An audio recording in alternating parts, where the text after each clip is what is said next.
মুসলিম হয়ে আপনি আমাকে বিষ খাইয়ে দিয়েছেন, কি করে করলেন এটা? আমরা পশ্চিমবঙ্গের হিন্দু, আমরা মানবতাকে কেন্দ্র করে সব ধর্মকে সম্মান করি, সব ধর্মকে রেসপেক্ট করি, সব ধর্মের মানুষকে ভালোবাসি। কারণ আমাদের কাছে মানুষের ধর্ম আলাদা হতে পারে, কিন্তু মানুষ কখনো আলাদা নয়, মানুষ সব একই। সেই কথা মাথায় রেখে, মানবতাকে মাথায় রেখে আমরা সব ধর্মকে সম্মান করি, সব ধর্মকে ভালোবাসি, সব ধর্মের মানুষকে মিলেমিশে থাকি, সব ধর্মের মানুষের সঙ্গে আমরা সম্পর্ক স্থাপন করি।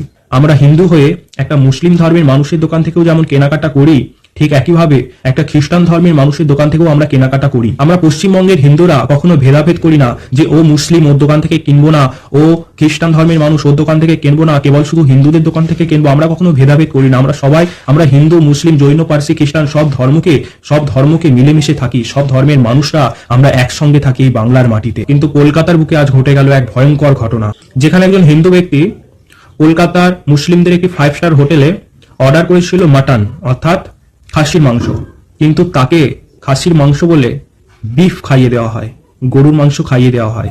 আমরা তো হিন্দু, আমরা সব ধর্মকে সম্মান করি, সব ধর্মকে রেসপেক্ট করি, সব ধর্মকে মেনে নিয়ে থাকি, সব ধর্মের মানুষরা আমরা একসঙ্গে থাকি।